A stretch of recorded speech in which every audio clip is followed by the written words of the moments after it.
The village Putin wiped from the map, a shocking eyewitness report of apparent indiscriminate bombing of innocent lives. Dan and his team saw the aftermath, a quiet haven sheltering families who'd fled Kharkiv, pounded by missiles. What we're seeing here is the true face of this Russian invasion. President Putin doesn't seem to care whether civilians are caught by his shells and rockets. He's not liberating this country, he's destroying it. As his bloody onslaught ratcheted yet further, a chilling warning all is going to plan, with yet more lies blaming Ukraine. I will never give up on my conviction that Russians and Ukrainians are one people. Even though some of the inhabitants of Ukraine were intimidated, many are duped by Nazi nationalist propaganda. Well, the French president spoke at length to Putin today, but all that emerged was a warning from Emmanuel Macron that worse is to come. Shreds of hope are hard to come by. There was, though, another round of peace talks and a promise of a humanitarian corridor, and this push from Britain to keep Putin engaged. It isn't too late to stop what you are doing. What you have done so far is illegal, and you risk being isolated for decades to come. The swiftest exodus this century as 1 million try to get out, Lucy's with Polish families opening their homes. The swiftest of Paralympic U-turns after being told they could stay, Russians are sent home, and pitch perfect. The FA Cup crowd opens its heart for Everton's Ukrainian star.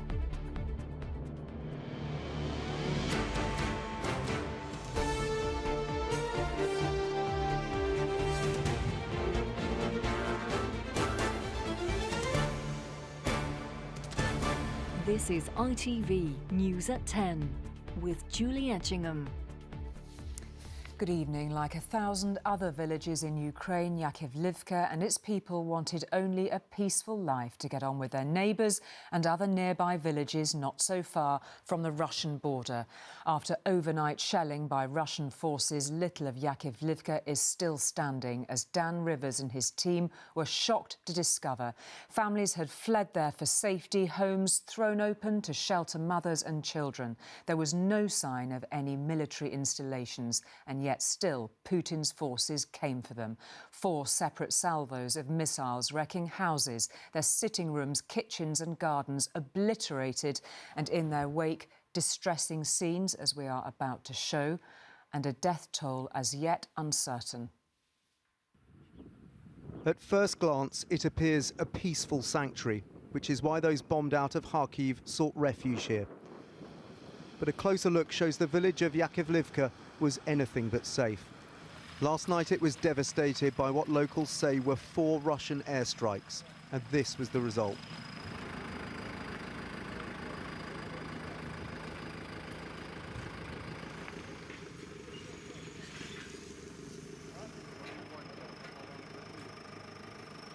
The body of Victor lies in front of the home where he perished.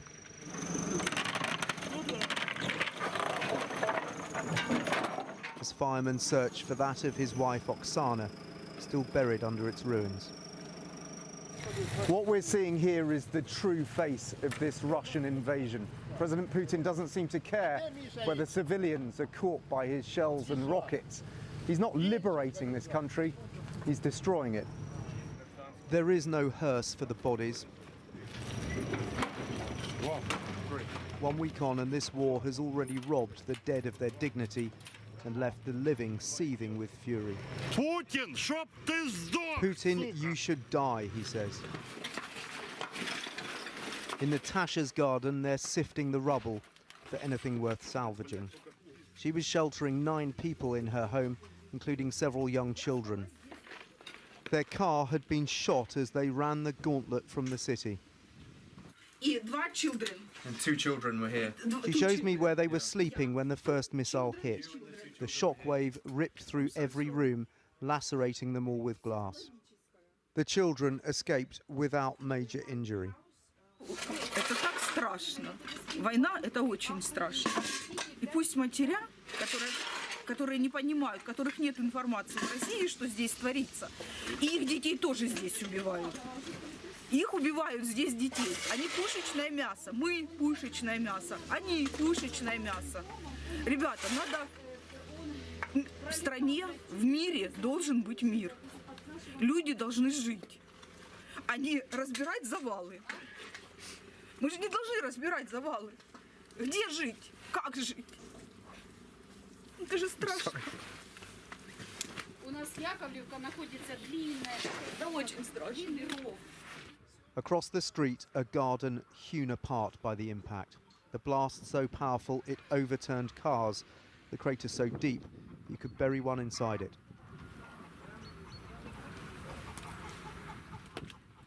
People are left sifting through what's left without the support of any aid agencies, wondering what will come next. As the shelling continues to echo across this shattered community. There is no obvious military target here, just a village which tried to offer shelter to those in need. Dan Rivers, News at 10, Eastern Ukraine. Well, the village of Yakovlivka near Kharkiv in Dan's report there is close to the areas now under Russian control, according to our own Ministry of Defence. The shaded areas on this map. It's one of a number of major cities that are currently encircled by Russian forces. Russian troops are also battling for control of Enerhodar, the site of the largest nuclear power plant in Europe. The 40-mile-long Russian military convoy heading towards Kyiv remains around 20 miles from the capital. The city itself has been hit by further airstrikes. Well, if what we saw in Dan's report a moment ago looked like Armageddon had been visited on an unsuspecting village, President Putin made clear Ukraine should expect more of the same. He told France's President Macron Russia would press on until the end. We'll see and hear now the kind of horror President Putin wants to inflict across the rest of Ukraine. A week of fighting and the only message from Moscow: things are going to get worse. Worse even than this today in the city of Chernihiv in 21st century Europe.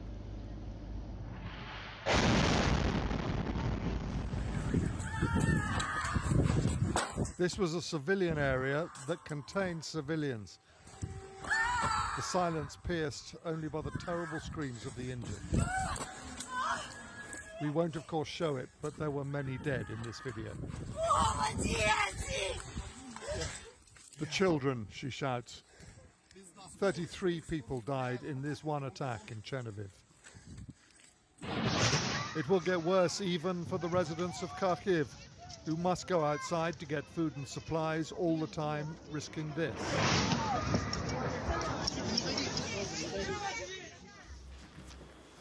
How does Putin defend this horror? In a speech to the Russian people tonight, he says it's because they're fighting what he calls Nazis and foreign mercenaries. We provided transport so that civilians, foreign citizens, had the opportunity to go to a safe place, he said. I repeat, our soldiers and officers are trying to prevent civilian casualties, and unfortunately, they themselves suffer losses.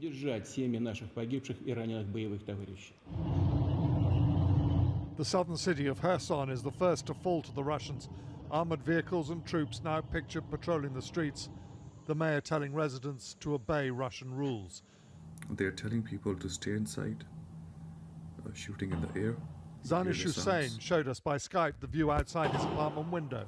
When you look at a soldier out of your window and you have this feelings that probably this is the man who killed a lot of civilians like me in last 1 week, that makes me scared. Like you are living next to someone who is dangerous, who does not care about your life, who will kill you, and they're not accountable for anything. The peace talks have resumed once again. The Ukrainians on the left here in Kharkiv. The Russians, presumably in line with their claim this isn't really a war, opting for business suits. Ukraine's President Zelensky says he is now in regular contact with President Biden. We have good contact. I can tell you the truth. And it's a pity that it began after the beginning of this war, but we have it, and my appreciation to him and to his team.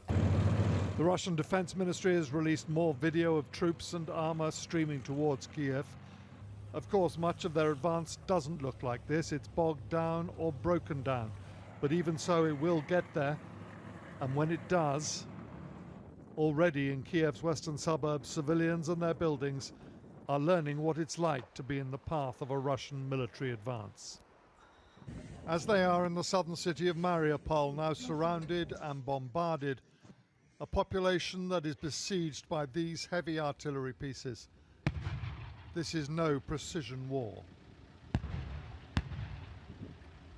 The one thing to come out of the peace talks that resumed today is that both sides have agreed to create humanitarian corridors to allow the civilian population to get away from the fighting, supported by localised ceasefires. That is, of course, good news, but doesn't augur well for the type of battles the Russians are intending to fight. James Mates, News at 10, Kiev. Well, we can get more now on that promise of safe corridors for civilians. Dan, who saw what little was left of that village of Yakivlivka, sent us this update a short time ago from eastern Ukraine.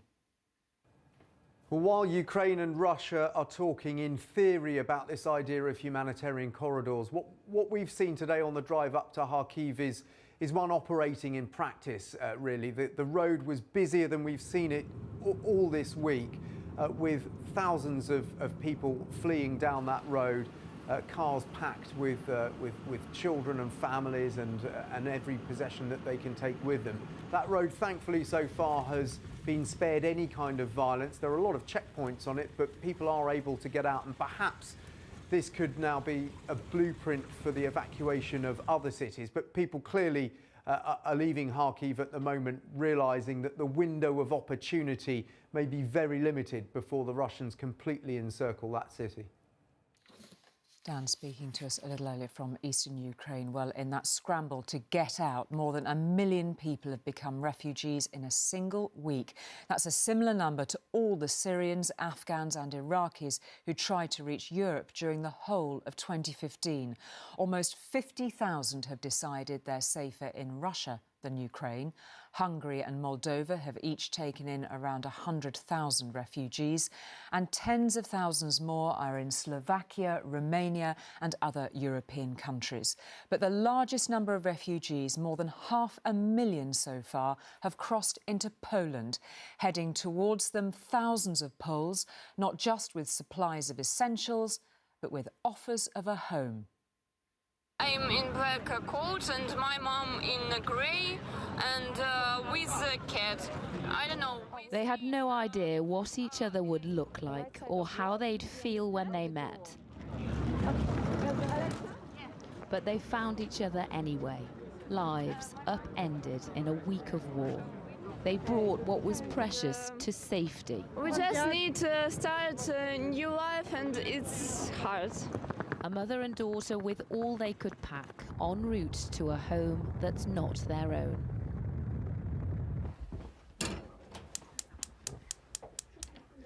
Alexa and her mum Larissa are from Kyiv. Marisha is Polish. Their country's histories are intertwined. Now their families are. Now I live here, and here is a very beautiful place, and people are so good. Alexa's brother stayed to fight. Her father Eugene is helping other refugees get out. The last thing he told her is important. That everything will be okay, and just don't worry about him. I'm proud of him. It was harder for Mama. I don't just miss him. I feel like I've been cut in half. My family is broken. Larissa is a photographer, but a mother first, she insists. Last Wednesday was a calm, happy day. We all had dinner together, we slept in our own beds. I just want us back together and to live in peace. If Ukraine has a Russian flag over it, that will be impossible. They talk in Ukrainian, English, Polish and Russian, but they get by. It's very strange to know what's happening in Ukraine, so we still kind of can't believe what's going on there. And it's very emotional for us. It's like our closest neighbor. On one hand, the circumstances are so grave, but once we met, we have kind of good time, you know. We also laugh. The essence of a home is what's giving them comfort. Oh, it's nice and warm in here. Yeah. A proper bed, thick blankets and a friend. I just want to have such friend like Marisa. I think that she is very good and kind person. There can be no greater sanctuary from the bullets than here, where in times of darkness there is some light. Lucy Watson, News at 10, Czarna, Poland. And if you'd like to contribute to help, a Disasters Emergency Committee appeal is coming up at the end of tonight's programme. 2 more of President Putin's associates were added to Britain's economic sanctions list of Russian oligarchs. That's still only 15 in total, fewer than other countries.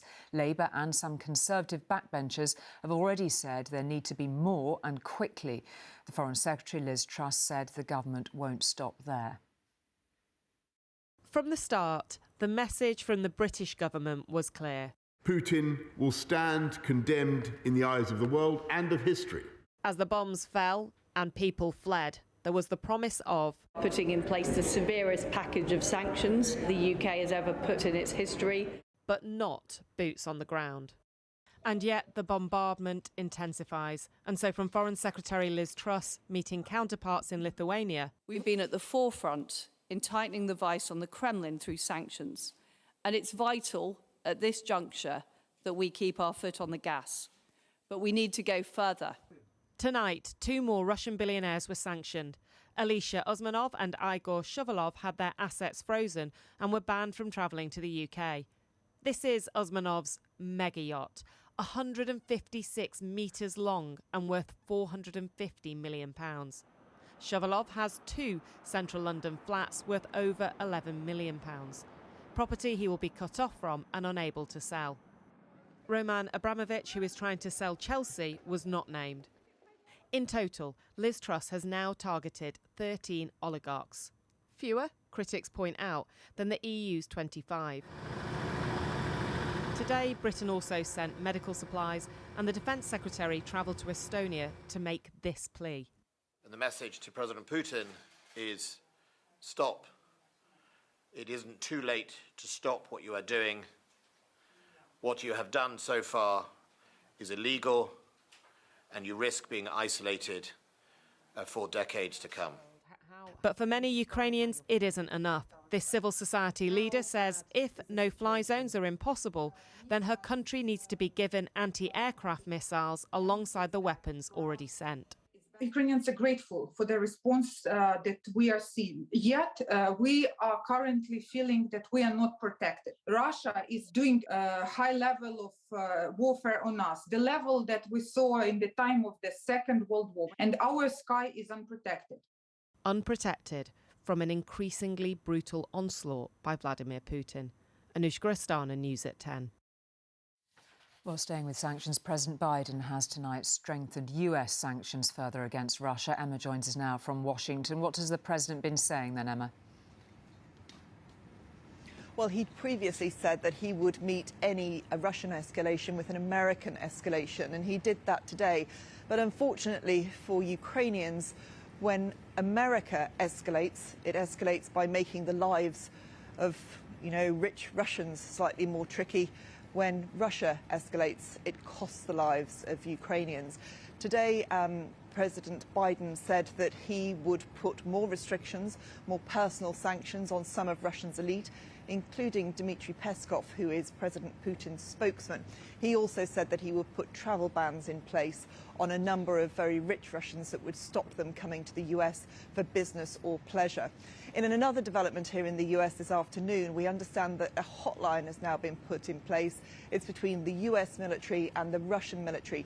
The hope is it will stop any misunderstandings. The problem is it will not stop any deliberate attacks on the Ukrainian people.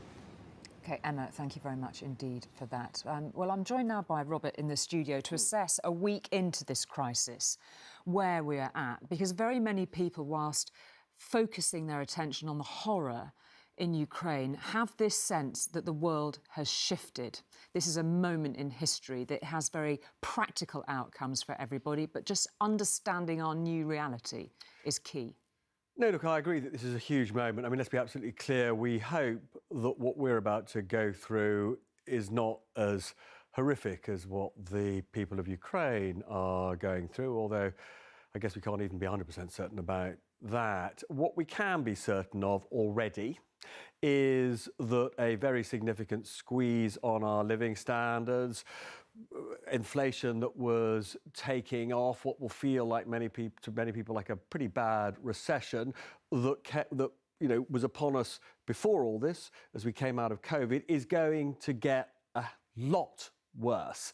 I mean, we are talking about big increases in the price of basic stuff like wheat. Russia and Ukraine, both huge wheat producers. Obviously, we know about oil and gas going through the roof. Again, massive impact on, particularly for poorer people, on the money they have left to spend on the basics, as, heating their homes going to go up even more. And then we are seeing the balance of power in the world significantly reconfigured. I mean, one of the things that I was most struck by, and actually, again, it reinforced a trend that I saw last year, was in that vote in the United Nations. Yes, most of the world voted to condemn Russia, but China, India, Pakistan, South Africa, they abstained. And they are basically saying, actually, they are a new axis of power, and we are going to see both politically and economically, the breakdown of globalisation, the sense that the world is all in it together. There are new power centres, and I have to say it's a much riskier and, in many cases, for many people, a much poorer place to be. And that's going to be true for years to come, I'm afraid. Robert, thank you very much indeed. What times? Thank you. Well, after the kind of attacks on Ukraine that have dominated our programme tonight, the International Criminal Court has wasted little time in dispatching war crimes inspectors to the area, despite Russia not recognising the authority of the court. One leading human rights lawyer has told us the man at the very top, President Putin, will end up standing trial. Vladimir Putin feels untouchable. But as he orders his troops into battle, an investigation is underway into potential war crimes, like this apparent use of cluster bombs on civilian targets. We've spoken to a lawyer already in Ukraine, gathering evidence for a prosecution that might just go to the top. Putin is in charge. Putin controls the military. Putin controls the oligarchs.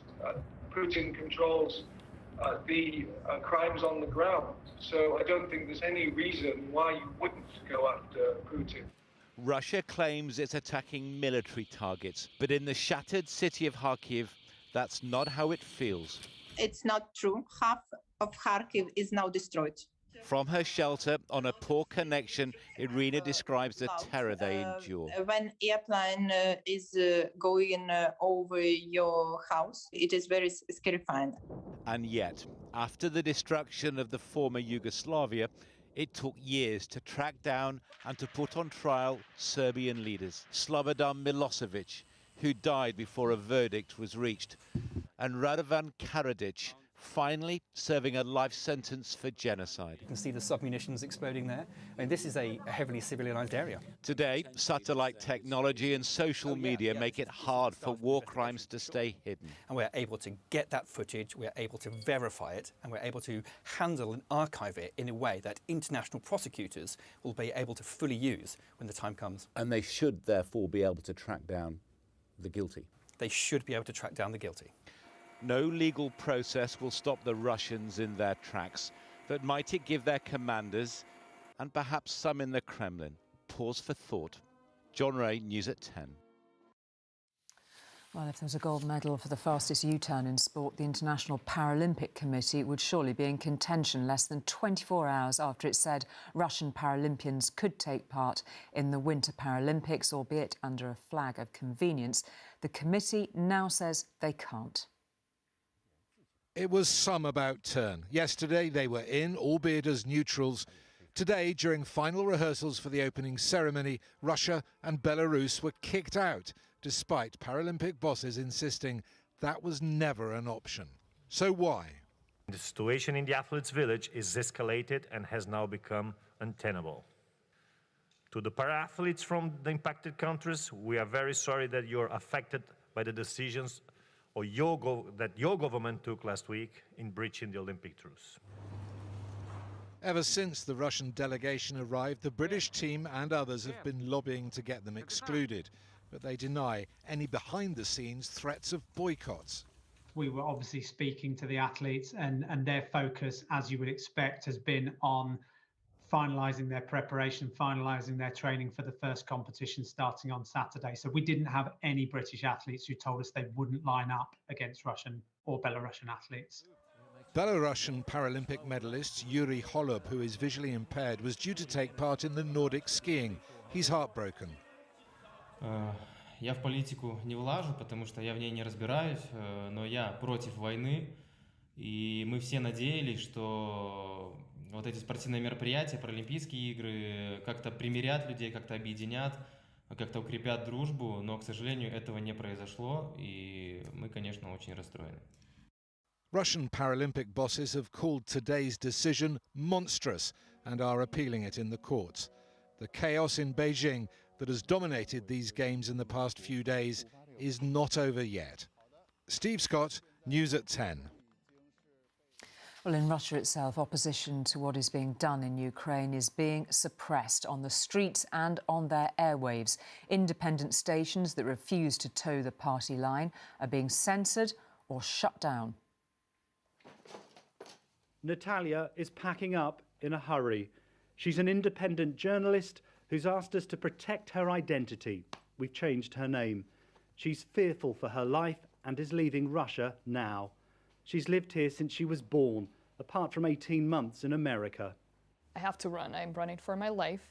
We haven't slept in days. I had to say goodbye to my girlfriend, and that was, yeah. I just couldn't hold tears. A new law is planned which could see journalists jailed if they fail to toe the Kremlin line. How long would you spend in prison if something Up did to happen? 15 years. 15 years? Yeah. TV Rain is the latest independent media to be closed.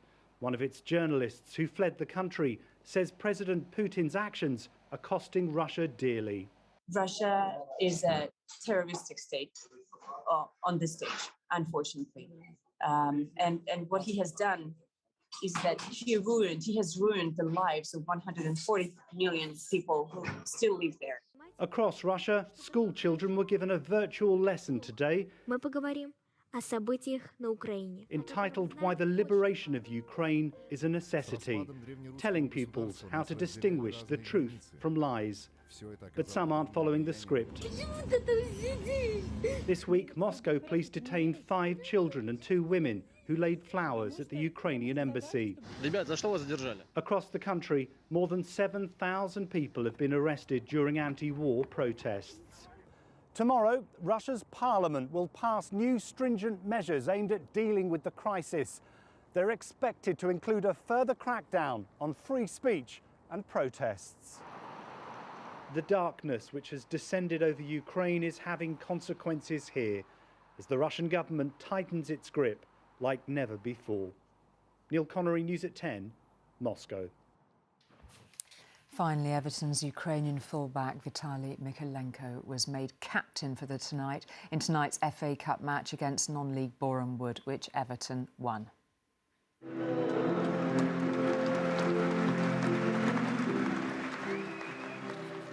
On an emotional night for him, he led his side onto the pitch with both teams clutching Ukrainian flags to the wistful lyrics, as you can hear, of John Lennon's song Imagine. And it wasn't just the players who were supporting Ukraine. Across the ground, there were banners and messages expressing unity and hope that the world will indeed live as one. Lovely scenes there.